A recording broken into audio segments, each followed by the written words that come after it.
오늘 본문 말씀의 배경을 간단히 살펴보자면 해당 장 야이로에게는 이제 12살 된 외동딸이 있었습니다. 이 딸은 언젠가부터 몹쓸 병에 걸려 시름시름 앓다가 급기야 오늘 내일 하는 상황에 떨어졌습니다.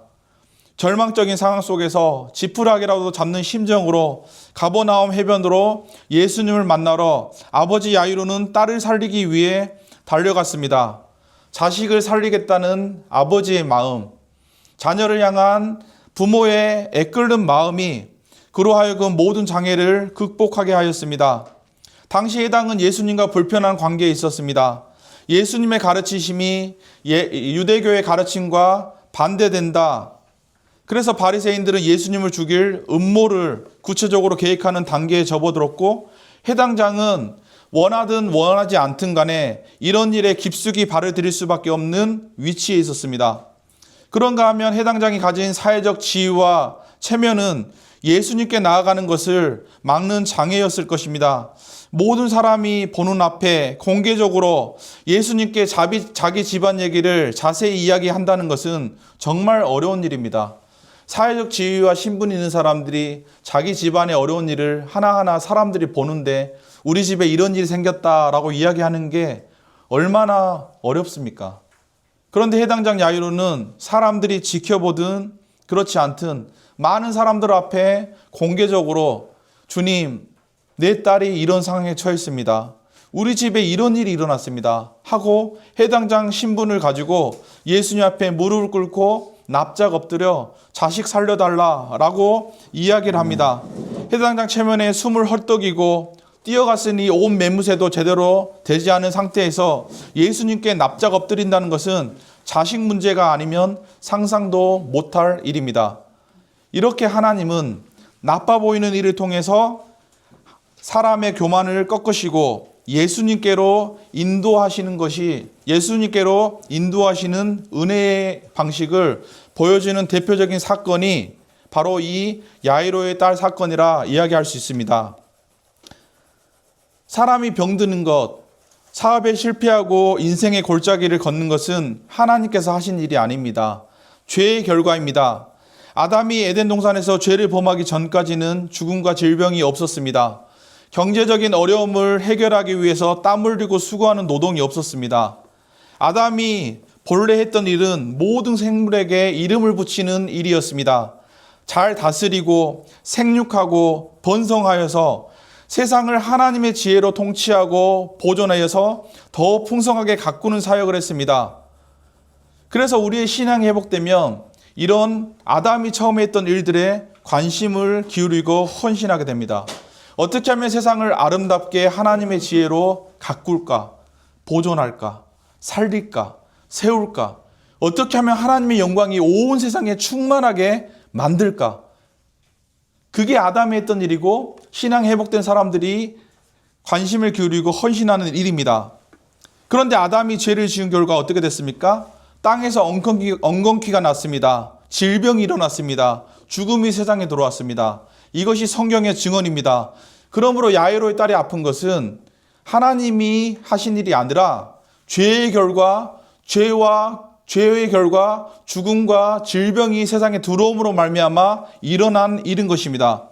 그러므로 모든 고통과 불행은 오직 타락한 인간의 본연의 것입니다. 그런 점에서 인간이 참으로 소유하는 것은 죄이며 그로 말미암는 고통뿐입니다.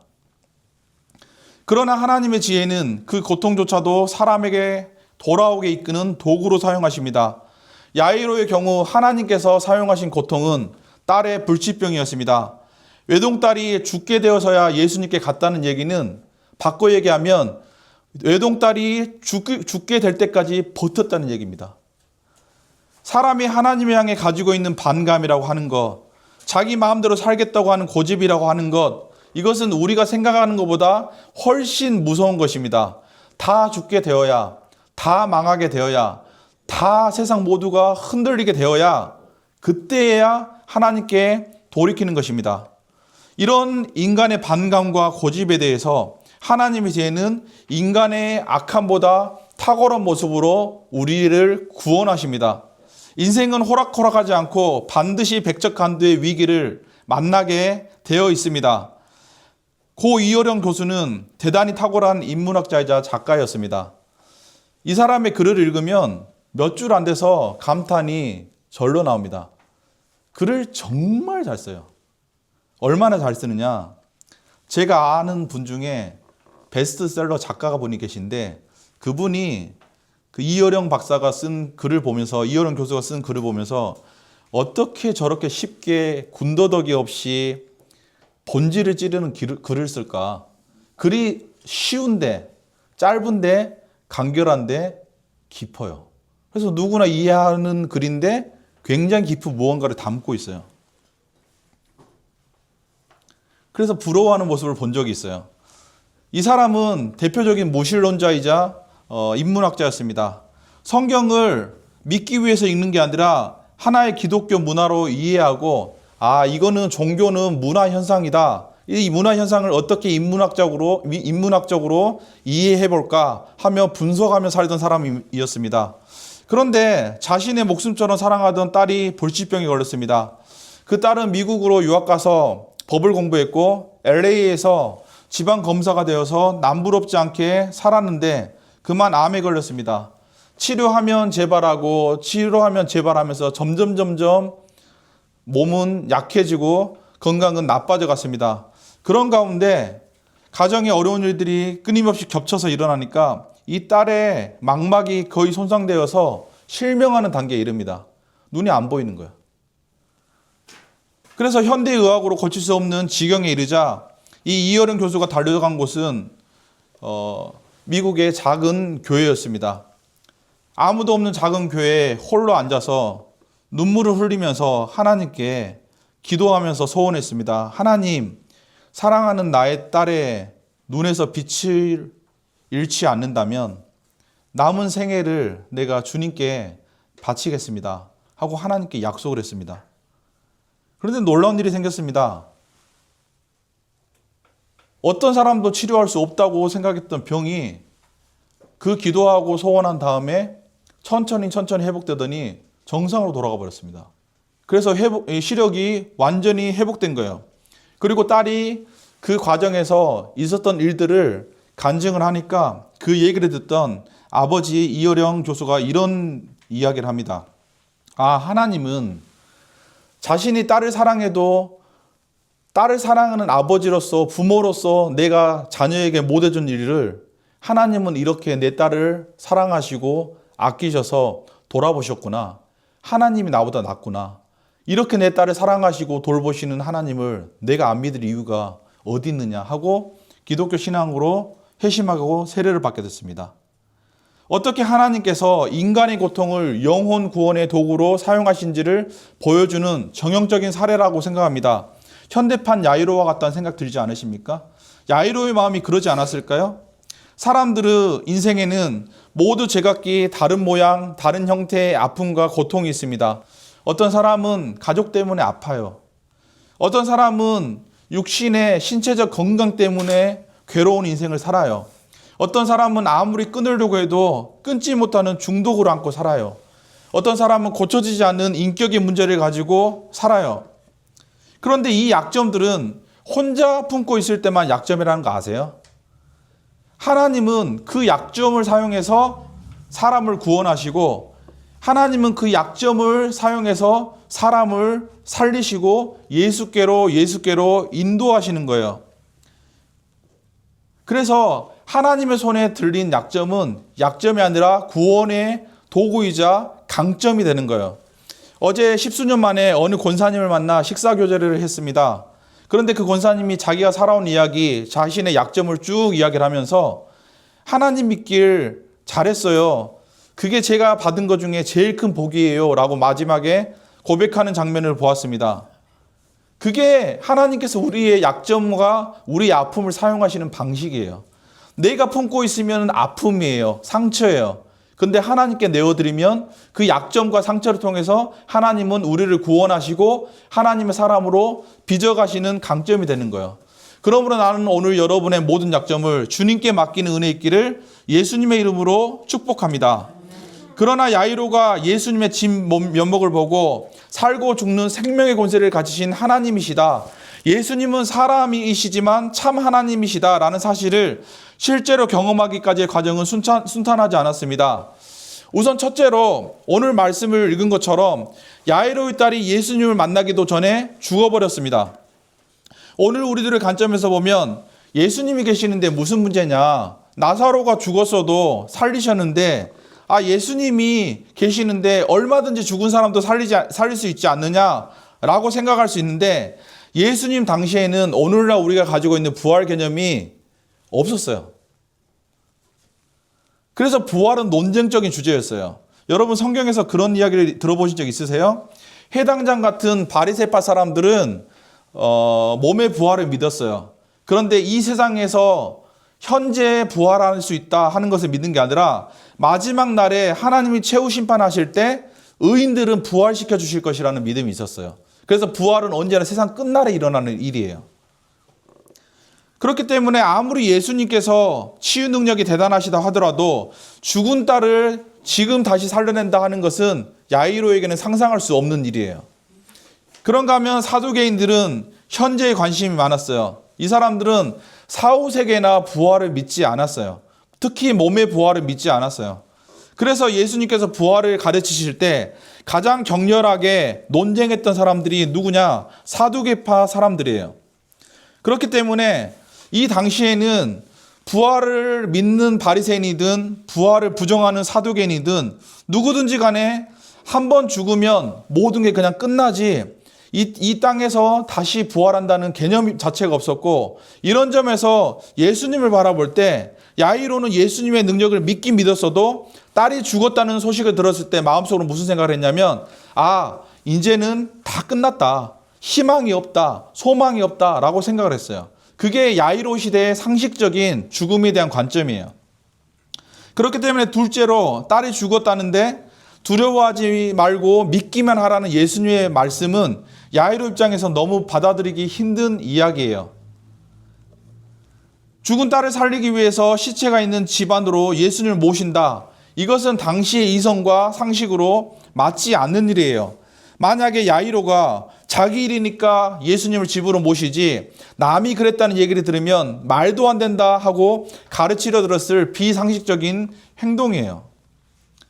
셋째로 예수님은 야이로가 집에 도착했을 때 죽은 소녀가 너무 안타까워서 통곡하는 사람들에게 죽은 것이 아니라 잔다라고 이야기하셨는데, 이런 말씀은 현실에 대한 이런 해석은 아무리 봐도 지금 눈앞에 죽은 소녀가 있잖아요. 죽은 소녀라는 확실한 증거가 있는데 이런 상황 속에서 죽은 것이 아니라 잔다라고 했으니까 모든 사람이 비웃을 만한 말씀을 주님께서 하셨어요. 그래서 예수님 말씀은 사람들이 상식적으로 이성적으로 생각할 수 있는 모든 것을 벗어나고 어긋나는 그런 말씀을, 그래서 누구라도 받아들일 수 없는 말씀을 하시는 거예요. 그런데 야이로 부부는 예수님의 말씀을 따라 죽은 딸이 있는 곳에 들어가서 딸이 살아나는 기적을 경험했다는 게 오늘 말씀이에요.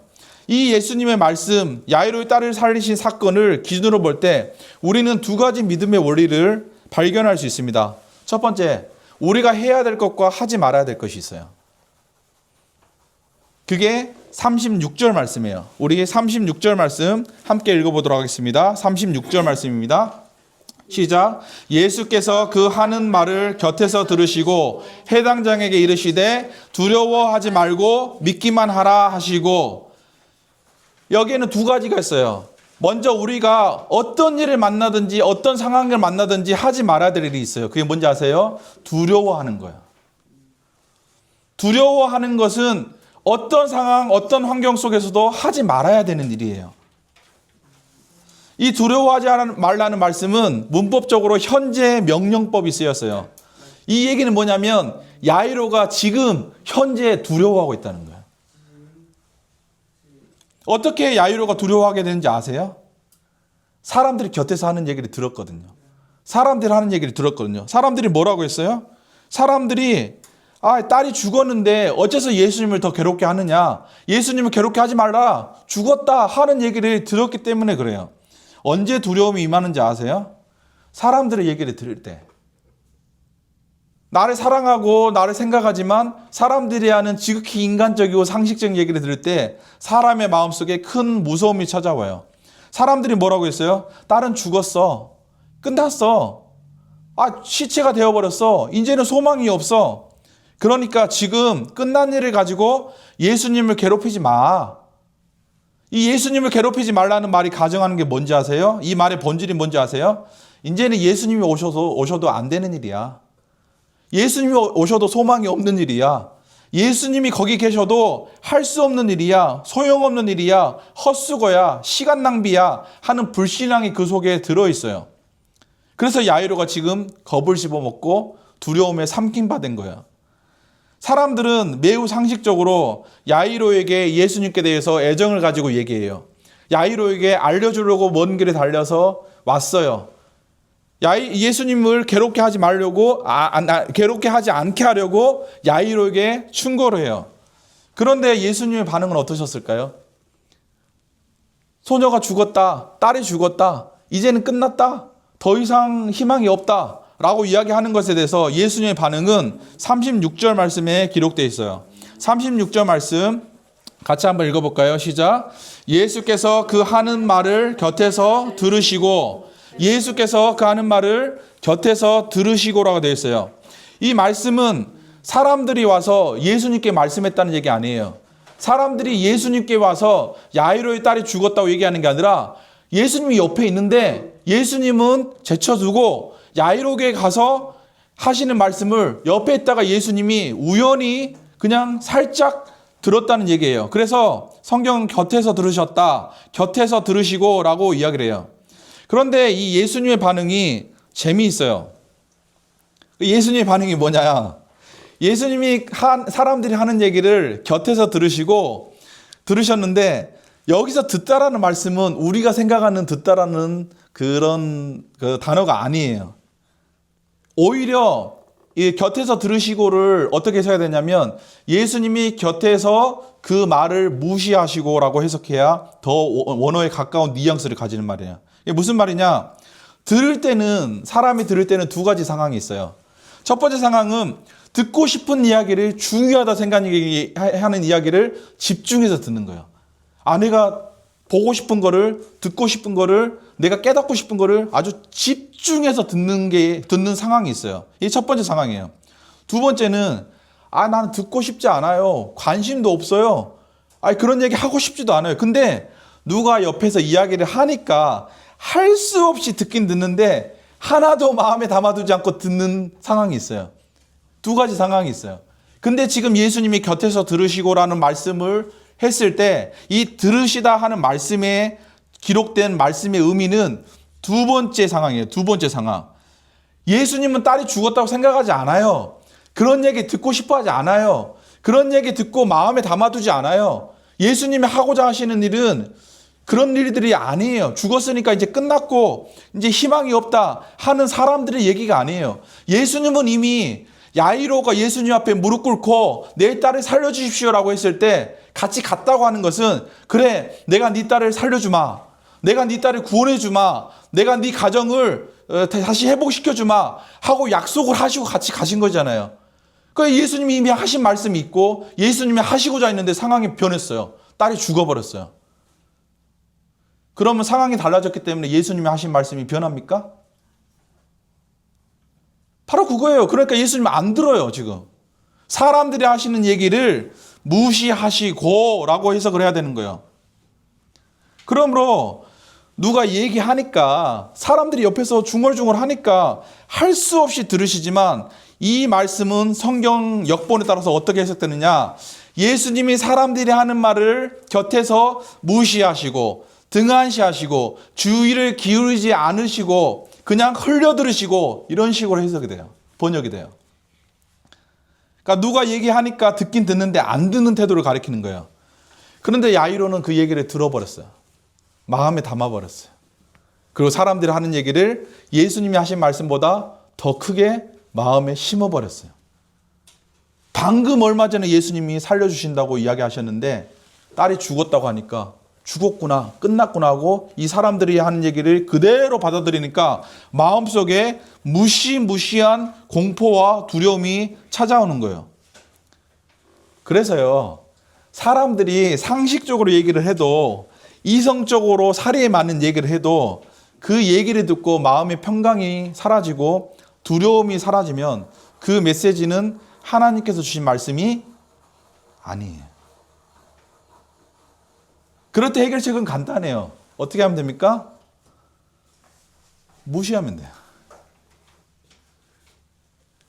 여러분의 평강을 뺏는 말들, 그 얘기를 들었는데 믿음이 흔들리는 말들, 하나님이 살아계시고 우리 가정과 함께 하신다고 생각했는데, 야, 경제적으로 그렇게 어려워서 어떻게 하느냐, 아이고 애들이 그렇게 말을 안 들어서 어떻게 하느냐 하고 그 말을 듣는 순간 내 마음에 평강이 사라지고 두려움이 찾아온다면 그 말은 하나님 주신 말이에요? 아니에요? 아니에요. 그러니까 그 말들은 어떻게 하라고요? 무시하라고요. 왜 들으세요? 들으니까 두려움이 찾아오는 거예요. 이러므로 우리가 여기서 얻게 되는 영적 교훈은 마음으로 깊이 받아들이며 들어야 될 얘기가 있고, 어떤 일이 있어도 절대로 듣지 말아야 될 얘기가 있는데 이것을 분별하는 마음이에요. 무슨 이야기가 하나님께로서 온 얘기인지, 어떤 얘기가 사람에게서 온 얘기인지, 어떤 얘기가 평안을 주는 얘기인지, 어떤 얘기가 믿음을 흔들고 두려움을 주는 얘기인지 분별하면서 누가 무슨 이야기를 하든지 간에 마음속으로 하나님께서 주신 것이 아니면 받아들이지 않고 무시해야 되는 거예요. 어떤 목사님이 그러시더라고요. 상처를 왜 받냐고. 받지 말라고. 그러면 마음이 평안하다고. 그래서 기준이 뭐예요? 분별하는 기준이 뭐예요? 그 얘기를 듣고 평안해지느냐, 두려워지느냐 하는 이게 기준이에요. 나는 여러분이 현재적으로 두려워하게 만드는 상황, 환경이 있다고 하더라도 사람들이 여러분의 생각에서 위에서 주는 충고 때문에 두려워졌다면, 아무리 좋은 얘기라도 그 얘기를 듣고 마음의 평강이 사라지고 두려워졌다면, 그래서 믿음이 흔들린다면 이 시간 예수님의 말씀에 귀를 기울였으면 좋겠어요. 예수님이 하시는 건 뭐예요? 두려워하지 말라는 거예요. 두려워하지 말라는 거예요. 이게 첫째로 우리가 하지 말아야 될 일이에요. 두려워하는 것.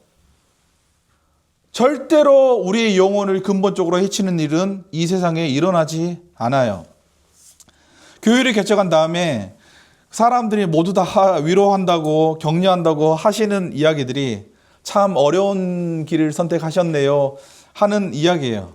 저는 그 이야기를 듣기 전까지 한 번도 교회를 세우는 게 어렵다고 생각해 본 적이 없어요. 사람이 있든 없든 많은 사람들이 환영하든 안 하든 간에 하나님께서 하나님의 일을 하시는데, 하나님이 손해를 보지 않으시는데 아무 그런 생각 없이 두려움 없이 그냥 교회를 개척하고 세워나가면서 사역을 하다가 갑자기 사람들이 와가지고 위로하고 격려하면서 참 어려운 길 가시네요, 힘든 길 가시네요 하니까 마음속에서 한 번도 생각해 보지 못했던 두려움이 살짝 올라오려 그러더라고요. 그런가? 어려운 길인가? 힘든 길인가? 그렇게 두려움이 일어나고 있을 때 제가 하나님께 기도하면서 마음속에 하나님 말씀을 살펴보면서 제가 발견한 방법은 간단해요. 단순해요. 무시하는 거예요.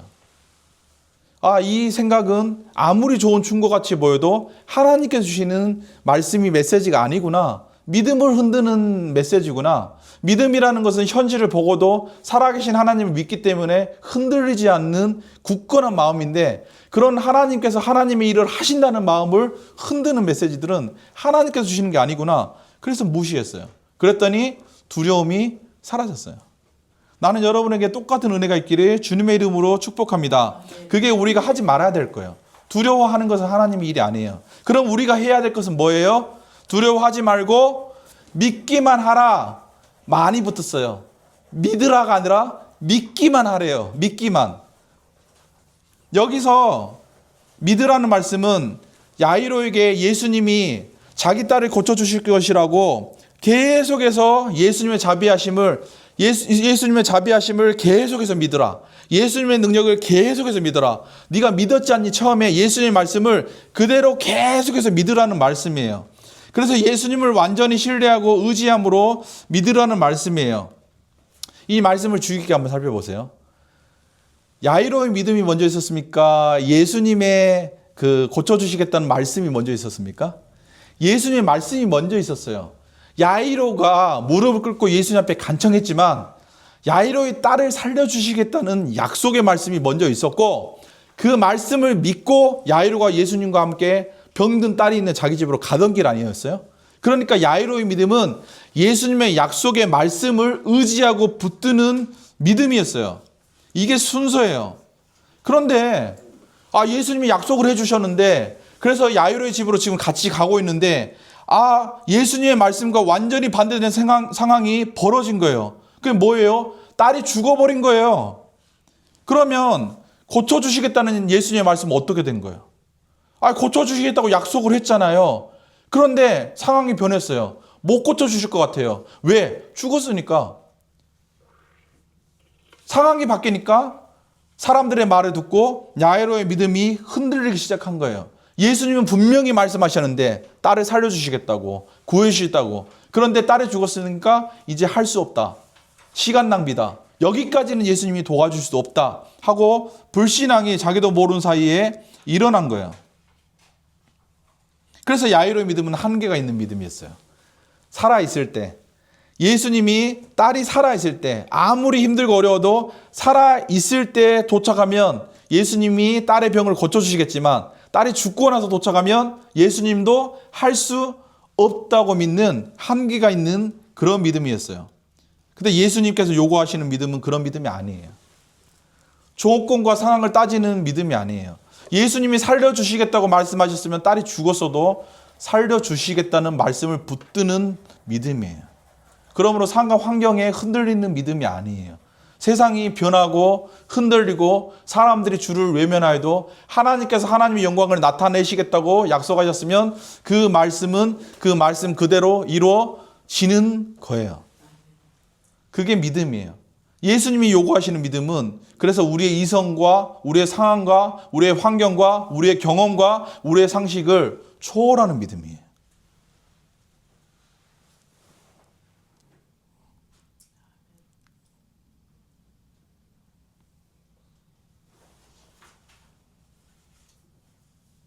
이 믿음의 근거는 야이로의 확신이 아니에요. 예수님의 인격이에요. 예수님의 능력이에요. 그러므로 예수님은 지금 말씀하시는 거예요. 두려워하지 말고 믿기만 하라. 믿기만 하라는 말씀 무엇이냐? 네가 한번 믿었지 않니? 내가 너에게 주신 약속의 말이 있지 않니? 그 말씀을 계속해서 끝까지 이루어질 때까지 붙들고 믿으라는 거예요. 그러므로 우리가 하지 말아야 될 일은 두려움이고 반드시 해야 될 일은 약속의 말씀을 계속해서 믿는 거예요. 어떤 집사님이요, 남편의 영혼 구원을 놓고 기도했어요. 목사님, 우리 남편 구원 위해서 기도해 주세요. 근데 그 기도해 달라고 그 기도 부탁한 지가 1년, 2년, 5년, 10년, 15년 계속해서 시간이 흐르는데 남편이 안 믿는 거예요. 그래서 맨날 만나면 남편 욕하면서 결론은 남편 영혼 구원해 달라고 기도를 부탁을 하는데 평생을 기도했는데 그 기도가 남편이 건강을 잃고 최근에 이루어졌어요. 죽음의 병 앞에 자신의 모든 교만을 내려놓고 하나님을 믿는 믿음이 그 안에 들어가게 됐어요. 이루어질 때까지. 주님으로부터 온 간구의 제목이라고 한다면, 하나님의 약속이 있다고 한다면 놓지 말고 계속해서 믿기만 하라는 거예요. 믿음만 가지고 계속해서 나아가라는 거예요. 신앙생활을 하다 보면 계속 믿어야 되나? 내가 하나님을 믿긴 믿는데 계속 이렇게 하나님께 간구하며 의지해야 되나? 하고 회의가 드는 순간이 있습니다. 그것이 만약 내가 만든 믿음이라고 한다면 버려야죠. 그런데 하나님께서 주신 믿음이라고 한다면 끝까지 붙들어야 되는 것입니다. 그래야 사는 거예요. 야이로에게 주님께서 명령하셨습니다. 내가 너에게 약속의 말씀을 주었지 않니? 내가 너의 딸을 살려주겠다고 약속했지 않니? 그러므로 너는 두려움을 붙들지 말고 딸이 죽어가는 상황 속에서도, 죽은 상황에서도, 죽은 후에도 내가 준 약속의 말씀을 붙들어라. 나를 믿는 자는 죽어도 살겠고 살아서 나를 믿는 자는 영원히 죽지 아니하리라 하고 생명의 주관자 되신 예수님의 말씀을 믿으라는 거예요. 그러면 두 번째, 무엇을 믿을 것인가 하는 영적 교훈이 이 말씀 가운데 생겨나는데, 여기에는 39절 말씀을 보면 39절 말씀에 이렇게 기록되어 있습니다. 들어가서 그들에게 이르시되 너희가 어찌하여 떠들며 우느냐. 이 아이가 죽은 것이 아니라 잔다 하시니, 죽은 것이 아니라 잔다라고 하시니 하는 예수님의 해석의 말씀이 있고 사람들의 해석이 있습니다. 이 말씀에는 첫 번째로 예수님과 반대되는 사람들이 등장합니다. 어떤 사람이냐면 너희가 어찌하여 떠들며 우느냐, 떠들며 우는 사람이 등장을 합니다. 장례식장 가면 우는 것은 이해되는데 이 떠든다는 말이 이해되세요? 성경 말씀에 여기 떠들며 우느냐 하는데 우는 건 이해되는데 소녀가 죽은 것 때문에 떠드는 거 이해되세요? 이 떠드는 것은 원어적으로 보면 마음이 상하고 괴로워서 소동을 일으키는 건데, 마태복음 9장 23절을 보면 이 사람들은 야이로의 일가 친척이 아니에요. 딸이 죽은 다음에 장례식을 위해서, 고인을 위해서 고용돼서 직업적으로 피리를 불고 애곡하는 사람들이에요. 그래서 떠들며 우는 거예요. 죽은 소녀에 대해서 존경을 표하기 위해서 음악과 통곡을 연주하도록 돈을 지불받고 사온 사람들이에요. 장례를 위해서. 그래서 어떤 점에서 이 사람들은 소녀가 살았으면 좋겠다는 생각보다는 소녀가 안 죽었으면 이 자리에 없는 사람들이에요. 소녀가 죽었으니까 돈 받고 피리 불고 울어주고 자기 일을 하는 거예요. 이 사람들이 모여서 떠들썩하게 장례를 치르는 거예요. 이 사람들의 관심은 소녀가 아니에요. 돈이에요. 우리 옛말에 정승집 개가 죽으면 사람들이 문상을 가도 정승이 죽으면 안 간다는 얘기가 있어요. 세상 민심이 얼마나 간사하고 이 권력이라고 하는 것이 얼마나 허무합니까? 이 말을 보여주는 사람들이에요. 해당장의 딸이 죽어서 돈이 나오니까 가서 더 크게 울고 피리를 우는 사람들, 지금도 마찬가지예요. 오래전 한국 영화 중에 축제라는 영화가 있었습니다. 이 배경이 장례식장인데요. 죽은 자들의 장례식장에서 살아있는 사람들이 온갖 사건 사고를 일으키는 것을 풍자하는 그런 영화였어요. 그래서 장례식장을 배경으로 하는 영화인데 영화 제목이 축제예요. 죽은 자의 장례식장은 산 자들의 축제예요. 그게 지금 야이로의 집 안에 일어나는 거예요. 그래서 이 사람들이 떠들며 우는 것은 먹고 살려고 떠들고 우는 거예요. 이렇게 사람들은 상황을 인식하며 바라보는데, 근데 예수님은 상황을 전혀 다르게 해석을 하십니다. 예수님은 야이로의 딸이 죽은 것이 아니라 잔다고 해석합니다. 그러므로 떠들지 말아라, 울지 말아라, 떠들고 우는 사람들을 다 내보내라 라고 말씀하십니다. 믿음이라고 하는 것은 이 예수님의 말씀, 이 예수님의 해석을 신뢰하는 거예요. 여러분이 주보의 묵상글을 자세히 살펴봤다면 거기에 히포의 주교 아우구스티누스의 말이 인용되어 있을 거예요. 뭐라고 되어 있냐? 믿음은 우리가 보지 못하는 것을 믿는 것이고 이 믿음에 대한 상은 우리가 믿는 것을 보게 되는 것이다 라고 아우구스티누스는 이야기했어요. 이게 무슨 말이에요? 이 말씀을 적용해 보면 사람들 눈에 보이는 것은 지금 소녀의 시체예요. 죽었잖아요. 죽어서 지금 누워 있잖아요. 그러니까 눈에 보이는 증거는, 눈에 보이고 귀에 들리는 것은 시체예요. 죽었어요. 근데 믿음은 눈에 보이고 귀에 들리는 것을 신뢰하는 게 아니에요. 눈에 보이고 귀에 들리지 않아도 지금 눈으로 보이는 것은 죽은 소녀의 시체인데 믿음으로 보는 것은 죽은 것이 아니라 잔다라고 말씀하시는 예수님의 해석이에요. 그런데 아우구스티누스의 말을 적용해 보자면 죽은 것이 아니라 잔다라고 말씀하시는 예수님의 약속의 말씀을, 예수님의 해석을 죽은 소녀의 시체를 앞에 놓고도 눈에 보이는 시체를 믿지 않고 예수님께서 하신 말씀을 믿을 때 예수님께서 말씀하신 대로 죽은 시체가 생명을 잇고 다시 살아나는 것을 내 눈으로 보게 된다. 그래서 믿음의 상은 보지 못하는 것을 보게 되는 것이다 라고 아우구스티누스가 얘기하는 거예요. 나는 여러분들이 예수님의 말씀을 따라, 복음을 따라 비전과 환상을 보고 나로서는 할 수 없는 일, 나로서는 계획할 수 없는 일, 나로서는 꿈꿀 수 없는 일들을 주님께서 말씀하셨기 때문에 너희는 하늘과 땅의 모든 권세를 내게 주셨으니 너희는 가서 모든 민족과 족속으로 제자를 삼아 아버지와 아들의 이름으로 세례를 주고 모든 사람을 하나님의 이름으로 구원받게 하라는 사역에 동참하는 것. 주여, 나 같은 사람이 어떻게 많은 사람들에게 선한 영향을 끼칠 수 있습니까? 하루하루 일용할 양식도 없어서 허걱대는데요. 하나님, 나의 인격을 보십시오. 나의 삶을 보십시오. 우리 가정을 보십시오. 하나님 몰라서 그런 얘기 하시는 거 아닙니까? 하고 눈에 보이는 것을 붙들었을 때는 아무 일도 일어나지 않아요. 그냥 시친 상태로 흘러가는 거예요. 그러나 눈에 보이지 않지만 죽은 것이 아니라 잔다라는 주님의 말씀을 붙들고 의지할 때, 그 말씀을 믿을 때 믿음의 상은 무엇이냐? 죽은 소녀가 다시 생명을 얻고 일어나는 거예요. 그게 믿음이에요.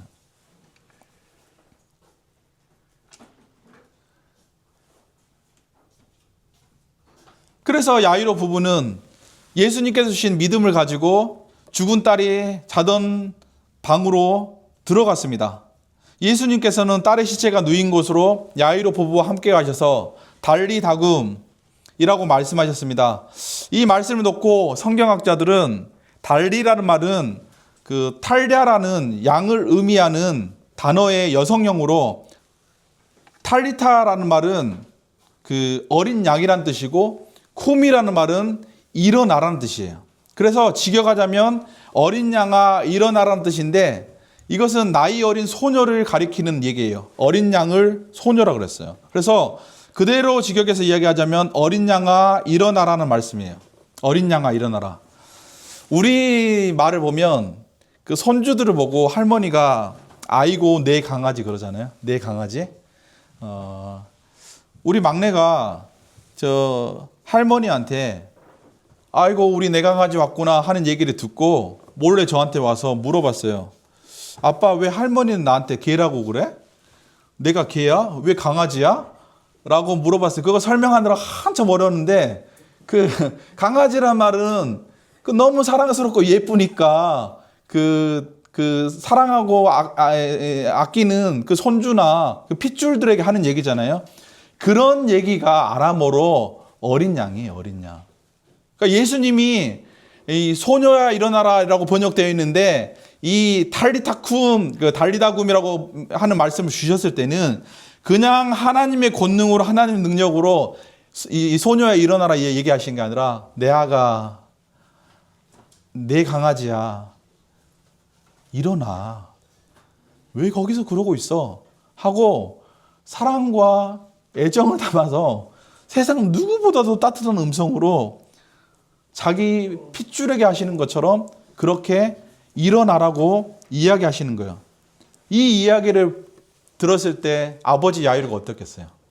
아, 우리 예수님은 내가 간구하고 내가 무릎 꿇어서 예수님이 오시라고 한 것 같았는데, 예수님이 우리 딸에게 하시는 얘기를 들어보니까 예수님이 나보다 내 딸을 더 사랑하지 않는다고 이야기할 수 없겠구나. 아니, 어떻게 보면 예수님이야말로 내 딸의 모든 것을 알고 내가 줄 수 없는 것을 주시면서 내 딸을 사랑하시는, 그래서 내가 예수님보다 내 딸을 더 사랑하는 것이 아니라 예수님이 내 딸을 세상 누구보다도 사랑하시는구나. 그래서 그런 애정으로 어린 양아 일어나거라 하는 말씀을 주시는구나 하는 것을 느끼지 않았겠어요?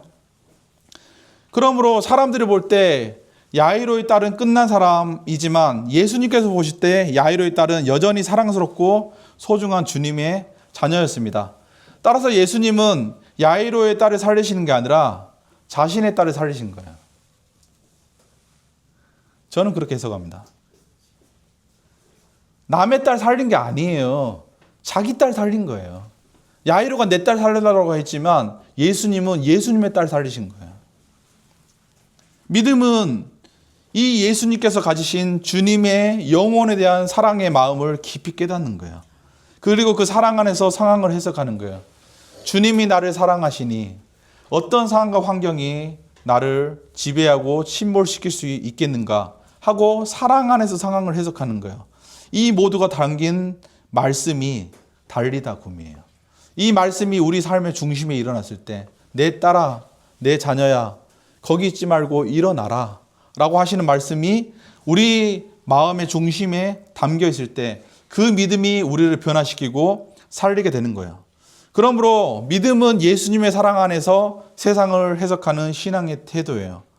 예수님의 사랑, 내가 어떤 모습이든지 간에, 심지어 지금 시체로 누워있는 소망이 없는 상태라고 할지라도, 그래도 사람들이 모두 끝났다고 이야기하는 상황이라고 할지라도 나를 향한 사랑과 애정은 끊이지 않고 나를 향해서 말씀하세요.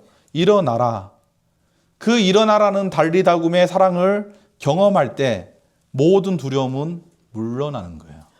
그게 믿음이에요. 이 믿음이 여러분의 심령이 끊이지 않고 계속해서 머물길 주님의 이름으로 축복합니다. 기도하겠습니다.